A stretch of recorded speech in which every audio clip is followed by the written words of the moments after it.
Hello, नमस्कार everyone. मैं KD sir आप लोगों का फिर से स्वागत करता हूं अपने इस lecture number 2 NCERT numerical chapter number 3 I mean electric current यानी कि विद्युत धारा। बच्चों, जिस प्रकार से हमने पहले क्वेश्चन में बहुत ही अच्छे से पूरे कंटेंट के साथ हर एक वैल्यू को, हर एक क्वेश्चन को इस वे में समझा था कि जिससे कि बहुत ही हमें लग रहा था कि वाकई में न्यूमेरिकल तो बहुत आसान है। और उसी प्रकार फिर आज मैं इस क्लास में आपके साथ उसी प्रकार से हम डील करेंगे बहुत अच्छी तरह से हर चीज को बिल्कुल फ्लो में। ठीक है ना?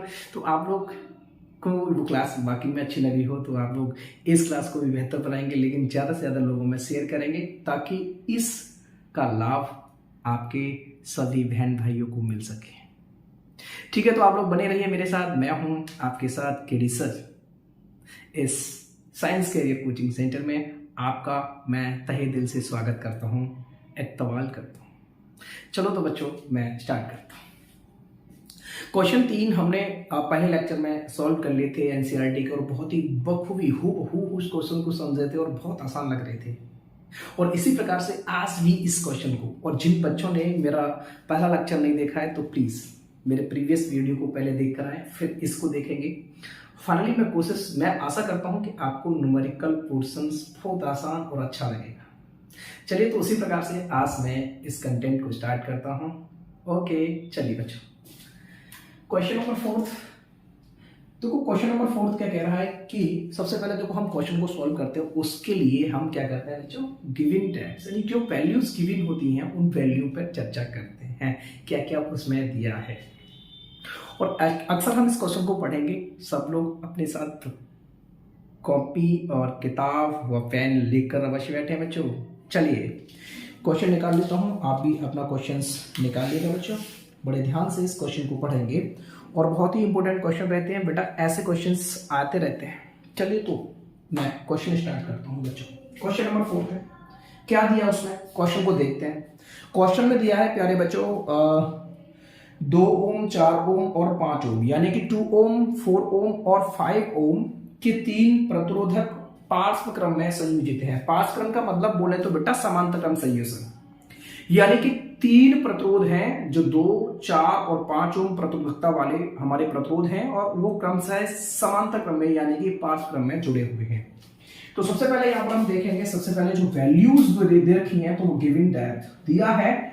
क्या दिया है, R1 का मान है 2 ओम, सर R2 की वैल्यू है 4 ओम, और सर वहीं R3 का जो मान है वो है 5 ओम। बच्चों, समझ में आ रहा है? क्वेश्चन आपको दिखाई दे गया होगा कि क्या क्या दे रखा है उसमें। फिर क्या है, कह रहा है कि संयोजन का कुल, यानी कि यदि हम समांतर क्रम में जोड़ दें, तीनों प्रतिरोधों को समांतर क्रम में जोड़ दें, तो उसके कारण हमारा जो प्राप्त हमारा संयोजन के प्राप्त जो तुल्य हमारा प्रतिरोध होगा उसकी गणना करवा रहा है, जो आपको दिखाई दे रहा है। तो देखो यहां पर हम क्या करेंगे, क्या तुल्य प्रतिरोध निकालेंगे, आर तुल्य। बेटा आर नेट जो निकालेंगे वो कितना होगा, तो आर तुल्य के लिए फॉर्मूला हो जाएगा समांतर क्रम का। देखो मैं डायग्राम बना के दिखा देता हूं। मान लो समांतर क्रम का हमारा इस प्रकार से एक डायग्राम बन सकता है बच्चों। इस प्रकार से हमारा क्या है, ये जुड़े हुए हैं, ये R1, R2 और R3, ये भी एक समांतर क्रम होगा मेरे भाई। और उसके अलावा एक और हमारा फिगर इस प्रकार से भी हो सकता है, ठीक है ना, ऐसे भी जोड़ सकते हैं। तो R1, R2 हमारे श्रेणी क्रम समांतर क्रम में पार्श्व क्रम का मतलब इस प्रकार से जुड़े हुए हैं, ठीक है ना। और इसमें R1, R2, R3 की वैल्यू उसने क्वेश्चन में दे रखी है, जो मैंने आपको गिवन जो लिख लिया है। अब तुल्य निकालना है तो बच्चों इसके लिए फॉर्मूला जो होता है आप लोग जानते हैं, 1/R तुल्य बराबर होता है 1/R1 plus 1/R2 plus 1/R3। ठीक है, 3 प्रतिरोधों के लिए इस प्रकार से एक फॉर्मूला बनेगा। तो मैं यहाँ पर सूत्र लिख लूंगा। सूत्र क्या हो जाएगा बच्चों, सूत्र हो जाएगा 1/R बराबर 1/R1 plus 1/R2 plus 1/R3। और यहां पर हमें करना क्या है, अब यहां पर हम वैल्यू को पुट करेंगे। तो देखो, पुट करने के बाद फाइनली हमारी जो वैल्यू निकलेगी 1/R तुल्य की बात करें तो R तुल्य बराबर 1/R का वैल्यू कितना है 2 ओम, प्लस के 1/ कितना हो जाएगा 4 ओम, और फिर प्लस के 1/ कितना हो जाएगा बच्चों 5। ठीक है ना। अब यहां पर हम देखेंगे इसका एलसीएम कितना आ जाएगा, इसका एलसीएम बताएंगे बच्चों। तो फिर देखेंगे आर तुल्य बराबर हमारा आर तुल्य बराबर करना क्या है कि इनका एलसीएम लेना है 4, 2, 5 का। देखो एलसीएम लेने का तरीका भी आपको बता ही देता हूं। फाइनली इसका एलसीएम कितना आ सकता है, जो बच्चों को प्रॉब्लम है, जो 12th क्लास में वाकई में एक बेसिकली स्टडी करना है, तो उनको बड़ी दिक्कत आती है कि कैल्शियम, जैसे स्टूडेंट मैथ वाले तो कहीं तक निकाल भी लेते हैं, बायोलॉजी वाले बच्चों को बड़ी प्रॉब्लम्स आती है इसके। तो देखो फाइनली हम निकालते कैसे, ये 2, 4 और 5 नीचे जो डिजिट दिए रखी होती है अपनी फ्रैक्शन वैल्यू में, उसका हम क्या निकालेंगे, हम निकाल रहे हैं उसका एलसीएम। तो एलसीएम निकालने के लिए हम इसको एक फैक्टर मेथड से निकाल रहे हैं। 2 से हमें डिवाइड करेंगे, 2 2 जा 4, 2 1 जा 2 और 5, फिर इसे 2 से करेंगे, 2 1 जा 2, 1 और 5, फिर 5 से कर देंगे, तो मल्टीप्लाई करेंगे, 2 10 जा 5 2 जा 10, 10 2 जा 20, मतलब इसका जो एलसीएम जो आया है वो 20 आया है। और 20 करने के बाद फिर क्या करते हैं, इस वाली डिजिट का इसमें डिवाइड करेंगे, तो 2 का कितनी बार जाएगा, 10 टाइम, तो 10 1 जा 10 और उसका मल्टीप्लाई इससे, यानी कि 2 10 जा 20 और 1 का मल्टीप्लाई 10 से करेंगे तो 10 ओम यहां आ जाएगा, प्लस 4 का इसमें करेंगे तो 4 5 जा हमारा कितना हो जाएगा सर, 20 हो जाएगा, फिर 5 को इधर हो जाएगा, और यहां पर हम भाग लगाएंगे, डिवाइड करेंगे 5 का, यानी 5 का 20 में 5 के 20, यानी 5 4 जा 20। अब यहां पर हम देखेंगे कितना टोटल ओम आ रहा है, तो देखो हम करेंगे क्या, ये 1/r तुल्य 1 y r total r net equal to कितना हो जाएगा, इसे हम टोटल करेंगे तो 19 ओम बाई 20, 19 ओम बाई 20। लेकिन देखो अभी आंसर नहीं है, स्टूडेंट यहाँ पर रुक जाते हैं, वहां बड़ी सिचुएशंस प्रॉब्लम्स यहीं से क्रिएट होती है स्टूडेंट के सामने, करते तो सभी सॉल्व है। देखो करना होगा क्रॉस मल्टीप्लाई। अब क्या करना है हमें करना है सर क्रॉस मल्टीप्लाई, क्योंकि r तुल्य की वैल्यू निकालनी है, तो r तुल्य, या हम कम करें इसको अपोजिट करेंगे, पलट दें, ठीक है ना, और पलटेंगे तो क्या होगा, ये वैल्यू भी पलट जाएगी, पलटने का 20/19 हमारा इसका r तुल्य आ जाएगा। लेकिन हम क्या कर रहे हैं बच्चों, यहाँ पे इसको हम मल्टीप्लाई करे हैं, तो इसका आ गया 19 r टोटल, यानी कि r टोटल तुल्य जो है, और इसका टू कितना हो जाएगा 20 ओम। बच्चों यहाँ पर ये 19 है, मल्टीप्लाई में इधर जाएंगे तो डिवाइड में हो जाएंगे, तो ये आ जाएगा हमारा 20/19। ये r टोटल जो हमारा आया ए वाले का आंसर, तो इसमें ए वाले में क्या पूछ रहा था, r तुल्य पूछ रहा था। अब इसका ए पार्ट हमारा सॉल्व हो गया है बच्चों, वो आ गया हमारा 20/19, ठीक है ना। आप चाहो तो यहाँ छोड़ सकते हैं, नहीं तो आप इसको डिवाइड कर करके, यानी कि 19 में 20 का डिवाइड कर देंगे तो आपका आंसर फिर आ जाएगा, लगभग 1 पॉइंट कुछ आ जाएगा, ठीक है। ये यहाँ तक तो केवल ए वाला ऑप्शन हुआ है। अब हम बात करेंगे इसके बी वाले पार्ट की। किसकी करेंगे, बी वाले पार्ट की। यहाँ तक बच्चों कोई प्रॉब्लम नहीं होनी चाहिए, बड़ा आसान और बड़े ही अच्छा क्वेश्चन है, और इंपोर्टेंट भी समझ लेना, बड़ा इंपोर्टेंट रहता है, ऐसे क्वेश्चंस बहुत बनते हैं, ठीक है, कई बार आए हैं हमारे बोर्ड एग्जामिनेशन में। चलिए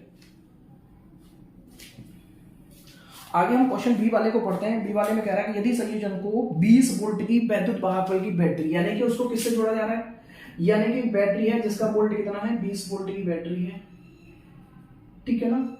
इसे हम ई हो सकता है, ईएमएफ भी हो सकता है, यानी कि 20 वोल्ट की बैटरी है, और उसमें हम क्या कर रहे हैं, वैद्युत वाहक बल की बैटरी जिसका आंतरिक प्रतुल नगण्य है, जिसका आंतरिक प्रतुल कैसा है, नगण्य है। आंतरिक प्रतुल नगण्य है, यानी कि आंतरिक प्रतुल स्मॉल आर। तो ई की वैल्यू कितना है, यहाँ पर ई का वैल्यू कितना है भैया, इतना है, और आर जो है ना आंतरिक प्रतुल उसका नगण्य है, मतलब 0 है, आर 0 है, आर 0 है। फिर कह रहा है कि इससे संबंध किया जाता है तो प्रतिरोधक को, प्रत्येक प्रतिरोधक के प्रवाहित होने वाली धारा तथा उसे ली गई धारा का मान कितना होगा, यानी कि टोटल धारा कितनी हो जाएगी, ये पूछ रहा है। और इसमें यानी कि V बराबर, देखो यहाँ पर हम इस क्वेश्चन को 2 टाइप से कर सकते हैं। एक तो प्रत्येक प्रतिरोध जो हमारा जुड़ा हुआ है, जैसे कि मैं सर्किट बना के दिखाता हूँ आपको। जैसे हमारा एक सर्किट है, ठीक है ना, इस प्रकार से परपथ में ये समांतर क्रम में संयोजित है, आपको दिखाई दे रहा है, चित्र के माध्यम से मैं समझा रहा हूं, आप लोग समझ भी रहे होंगे। ये R1 है, R2 है और R3 है, ठीक है। और समांतर क्रम संयोजन में आप लोगों ने देखा है विभवांतर जो होता है, यानी विभव जो होता है, विभवांतर जो होता है वो तो हमारा कैसा रहता है, विभवांतर हमारा इसका, यानी पोटेंशियल क्या होता है, पोटेंशियल डिफरेंस क्या होता है हमारा, कांस्टेंट रहता है। लेकिन इसमें I डिफरेंट होती है, I1 इसमें अलग होगी, I2 इधर होगी और I3 ये होगी। तो हम किस प्रकार से निकाल सकते हैं, आप चाहो तो इस क्वेश्चन को सॉल्व कर सकते हैं। थोड़ा पसीना आ रहा है मुझे, चलो ठीक है, हाँ जी।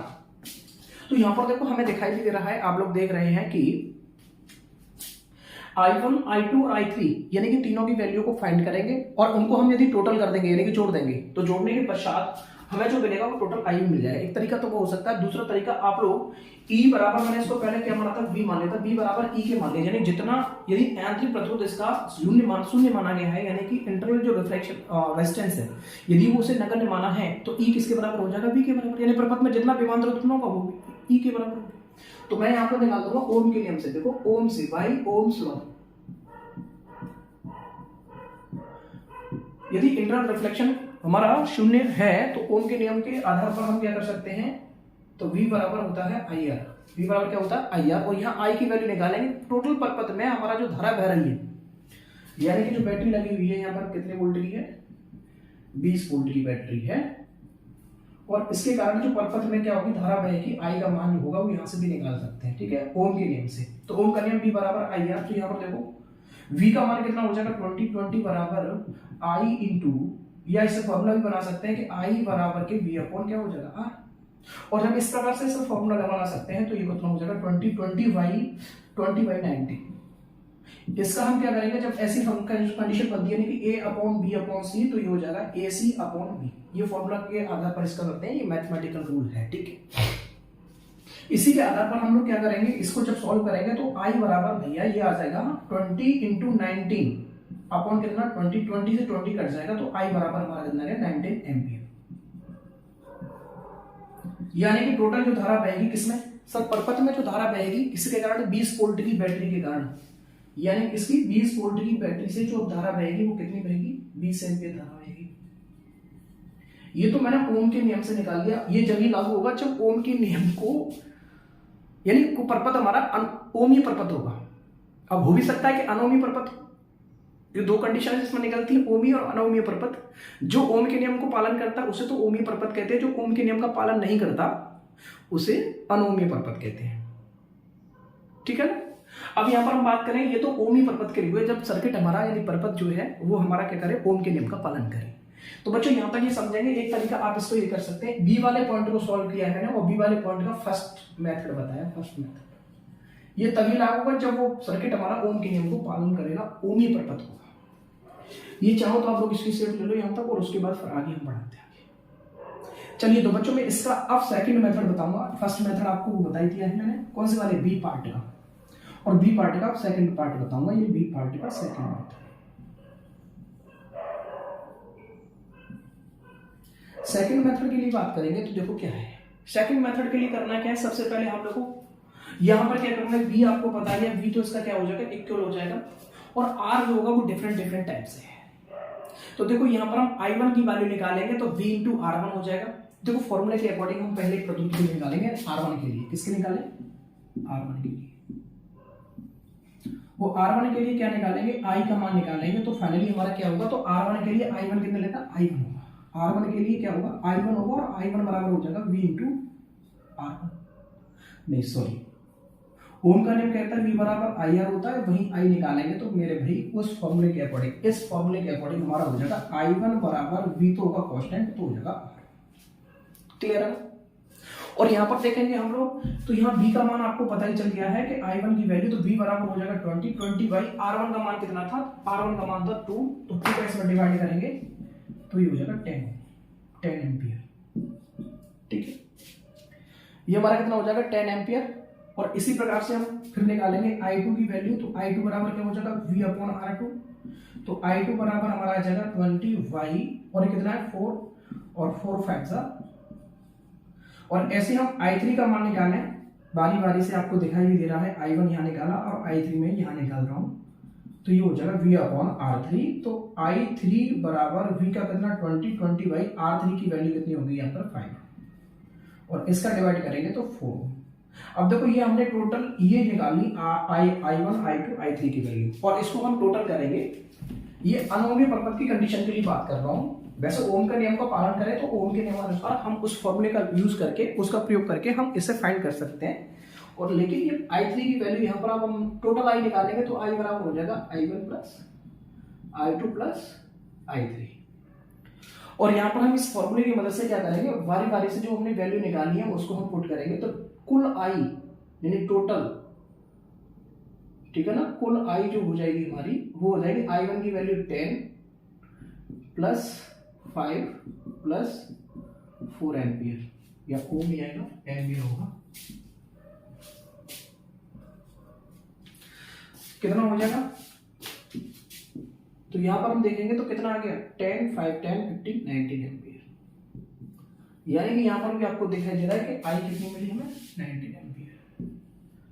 ऐसे भी आप सॉल्व कर सकते हैं। तो इसका सेकंड मेथड समझ में आया और आपको फर्स्ट भी समझ में आया।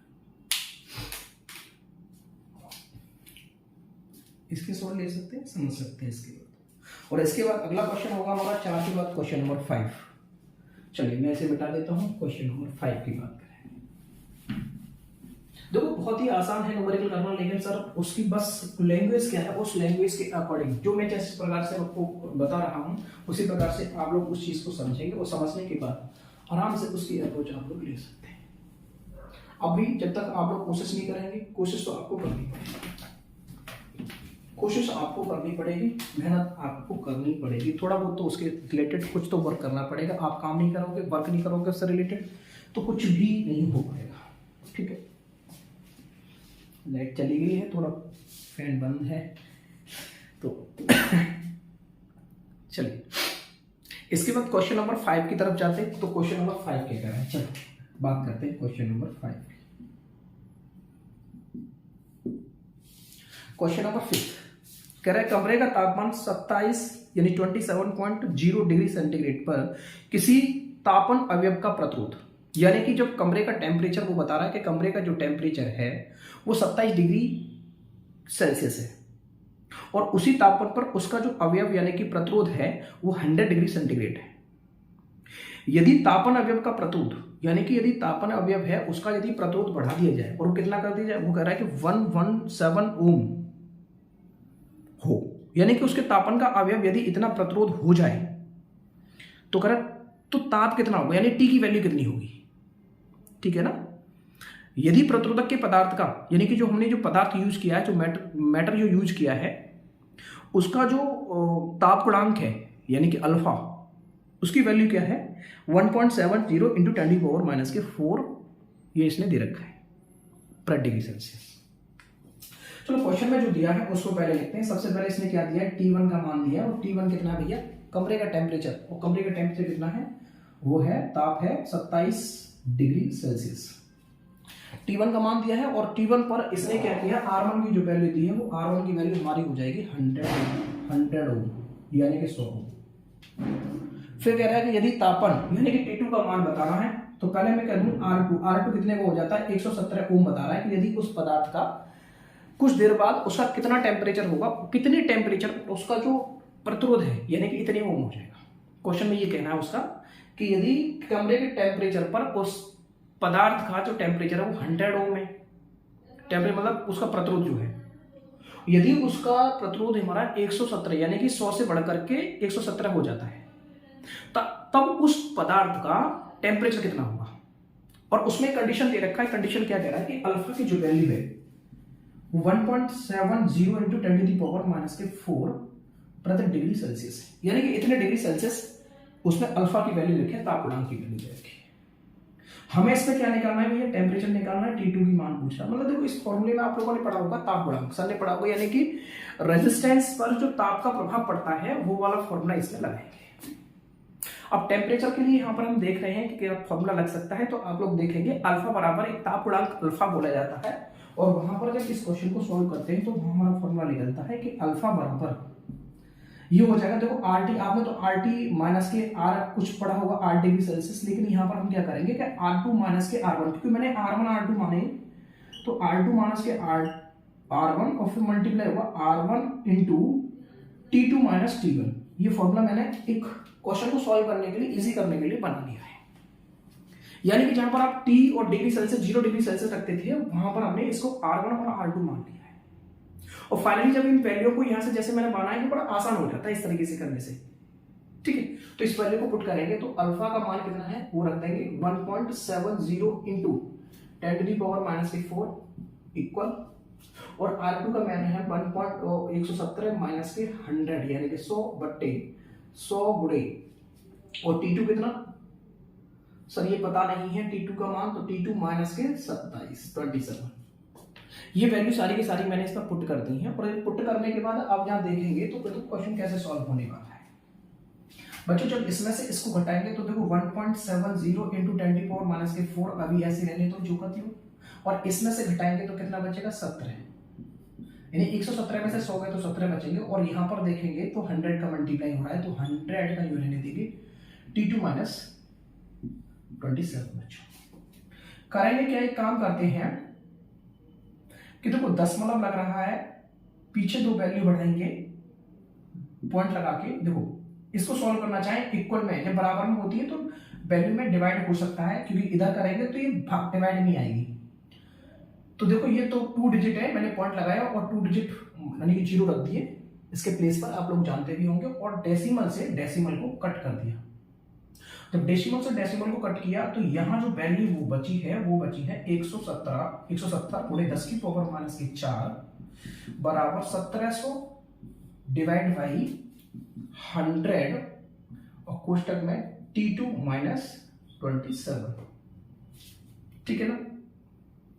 चाहो तो अब यहां पर क्या कर सकते हैं, आप मल्टीप्लाई कर सकते हैं, क्रॉस मल्टीप्लाई। मैंने इसको 1 माना, इसके अपोजिट 1 मानकर मैंने इसका किया क्रॉस मल्टीप्लाई, वज्रगुणनखंड हिंदी में बोले तो।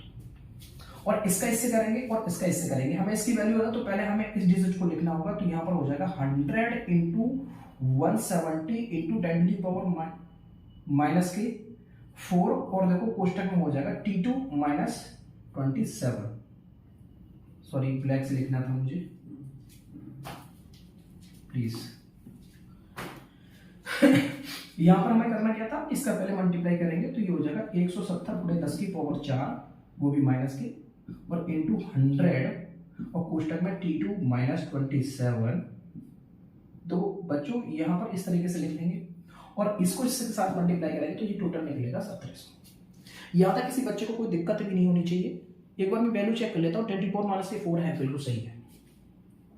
अब यहां पर हमने क्या किया कि जो गुणा में है इधर जाएंगे तो डिवाइड में चली जाएंगे, तो ये हो जाएगा T2 माइनस 27 बराबर 1700 बट्टे। अब देखो 100 का मल्टीप्लाई करेंगे तो यहां पर कितना हो जाएगा बच्चों, 3 0 हो जाएंगे। कितने हो जाएंगे, 3 0 और गुणे 10⁻⁻⁴। देखो 100 का मल्टीप्लाई इससे करेंगे तो देखो कितने हो जाएंगे, 17 और 3 0 हो जाएंगे। तो मैंने पूरा मल्टीप्लाई कर दिया और ये वैल्यू यहां ले दिया, बाकी ये नहीं रख लिया। 1 2 1 2 और 17 धाम 170। और बच्चों जब इससे हम मल्टीप्लाई कराएंगे, देखो इसकी पावर 1 मानेंगे और गुणा में घाते क्या हो जाती है, जुड़ जाती है। गुणा में घाते जब जुड़ जाती है तो क्या करेंगे, 10⁻1। ये किसके हैं, आपको लग रहे हैं 1 प्लस के, और ये किसके, माइनस के। इसमें गुणा कर जोड़ेंगे तो कितनी हो जाएगी, 10⁻³ - 3 हो जाएगी। ओ सॉरी, इसकी तो लिख बेकार हो गई। चलो तो देखो यहां से हमारी जो आ रहा है वो आ रहा है T2 माइनस के 27 इक्वल, और यहाँ जो बचा है वो बचा है 1/10⁻³ और इसको ऊपर लाएंगे बच्चों।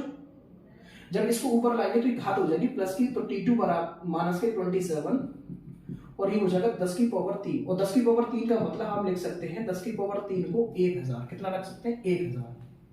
और जब मैं 1000 इससे रखूंगा तो T2 बराबर हमारा 1000 और जो माइनस का इधर जाएगा तो प्लस के हो जाएंगे 27 डिग्री सेल्सियस। तो टेम्परेचर T2 का जो मान आएगा 1027 डिग्री सेल्सियस आ जाएगा। यानी कि इस वैल्यू को हम लोग जो वैल्यू निकालना चाह रहे थे T2 की वो 1027 डिग्री सेल्सियस होगा, तब उसका जो टेम्परेचर होगा वो 117 ओम हो जाएगा। ठीक है, ये क्वेश्चन था, आप लोगों को समझ आ गया होगा। जो इसे नोट करना चाह रहा है नोट कर ले, और जो स्क्रीनशॉट करना चाह रहा है वो स्क्रीनशॉट कर सकता है। कहीं भी दिक्कत हो कमेंट बॉक्स में डालेंगे और उस चीज को सॉरी हम लोग कोशिश करेंगे कि वो आपको अच्छे से समझा देंगे।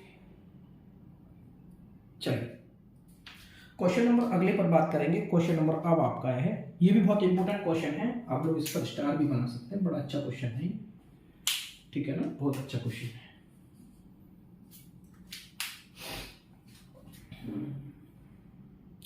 चलो बच्चों क्वेश्चन नंबर अगला यानी क्वेश्चन नंबर 6।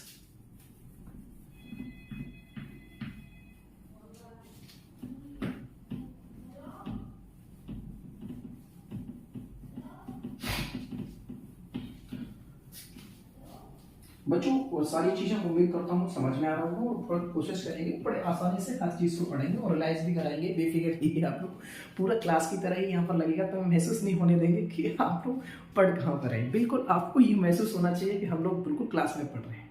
कोई जल्दबाजी नहीं, आराम से समझिएगा, हर एक चीज़ को बहुत गहराई से समझिएगा और बाकी में लगे तो प्लीज़ शेयर करिएगा और लाइक तो बनता है, क्योंकि आप लोगों को इस बेहतर तरीके से बाकी में नज़र आ रहा है कि हाँ हम सीख रहे हैं, तो चीज़ों को बस आप लोग सीख जाएंगे तो मैं बस उसी में मेरे लिए बहुत बड़ी सफलता का कारण रहेगा। मुझे मेरा उद्देश्य आप तक यही पर्पज है कि आप लोगों को वो चीज़ समझ आ जानी चाहिए। चलिए और भी आगे क्वेश्चन नंबर 6। अभी हम थोड़ा धीरे धीरे चलेंगे और उसके बाद थोड़ा सा हम स्पीड बढ़ा देंगे। टेंशन लीजिएगा आप लोग, क्योंकि आप लोग शुरू में ही थोड़ा सा दिक्कत हो जाएगी यदि मैं थोड़ी सी स्पीड बढ़ाऊंगा, लेकिन कोशिश करूंगा कि आप लोगों को हर एक चीज़ बड़ी आराम से समझ में आनी चाहिए। चलिए तो भाइयों आगे क्वेश्चन नंबर 6। क्वेश्चन नंबर 6 आपके बोर्ड इस पर भी दिखाई दे रहा है और ये भी क्वेश्चन मैं बता रहा हूँ कि इम्पोर्टेंट है। तो वो एनसीईआरटी की बात करेंगे। हर एक क्वेश्चन में एनसीईआरटी का जो तरीका है ना वो थोड़ा सा डिफरेंट हो जाता है हर एक क्वेश्चन में, यानी कि जितना भी आप लोग टॉपिक पढ़े हैं वो सारे टॉपिक के रिलेटेड सारे न्यूमेरिकल्स एनसीईआरटी में क्वेश्चन बाई क्वेश्चन है। ऐसा नहीं कि क्वेश्चन से अब आप इससे रिलेटेड बहुत सारे क्वेश्चन लगा सकते हैं, चाहो तो आप लोग कहीं से उसे रिसर्च करके सर्च करके यानी कि गूगल से भी आप लोग उसे डाउनलोड करके इसके रिलेटेड क्वेश्चन को सॉल्व करें, बहुत बढ़िया रहेगा। चलिए आगे क्वेश्चन नंबर 6। यह 15 मीटर लंबा यानी कि तार है और वो 15 मीटर लंबा है। मतलब यहाँ से समझ में आ रहा है कि लंबाई है तो एल है बच्चों, लंबाई है तो एल है, तो आप लोग कहेंगे एल बराबर 15 मीटर। और मीटर लंबाई का मात्रक होता है, यहाँ से देखो हम दोनों तरीके से पहचान कर सकते हैं, एक तो उसकी भाषा के अकॉर्डिंग, दूसरा उसके यूनिट होती है ना मात्रक, वो भी बता देता है कि आखिर ये चीज दी क्या रखी है। चलिए तो उसके बाद फिर आगे क्वेश्चन में कह रहा है कि 15 मीटर लंबे एवं 6.0 into 10 to the power minus के 7 मीटर उसके अनुप्रस्थ काट के क्षेत्रफल। जब मीटर उसकी और वैल्यू आ रही है तो लंबाई गुणा चौड़ाई यानी कि मीटर उसके क्षेत्रफल का होता है, यानी कि ए, और ए दे रखा है इसने।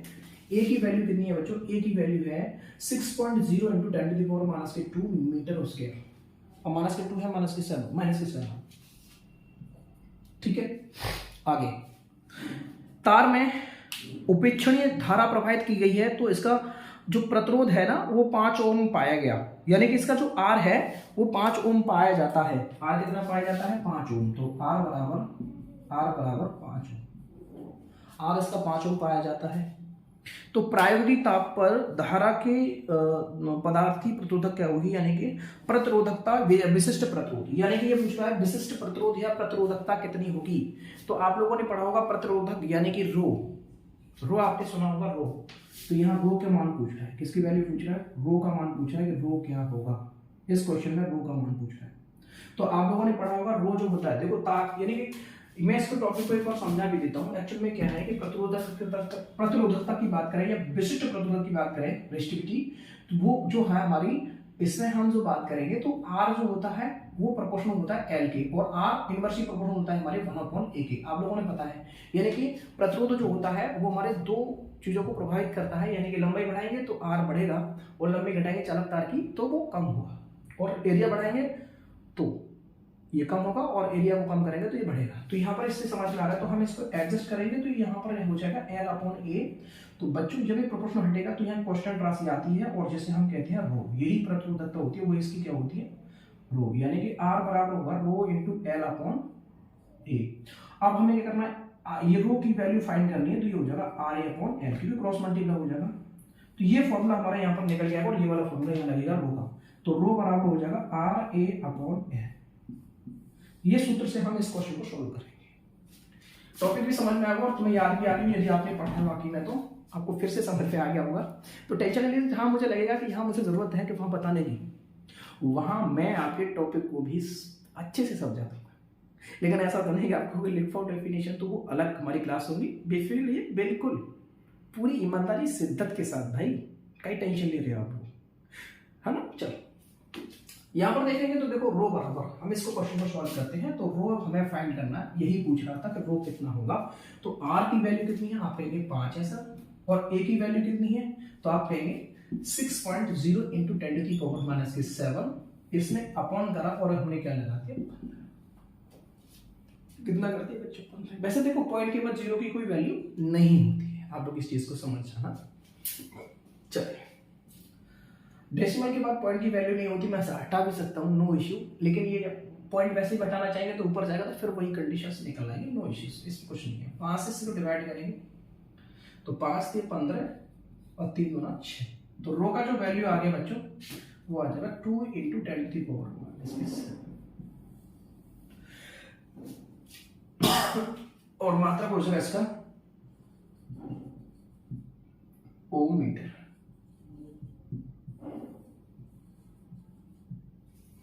चलिए क्वेश्चन को लगाइए, देखो बच्चों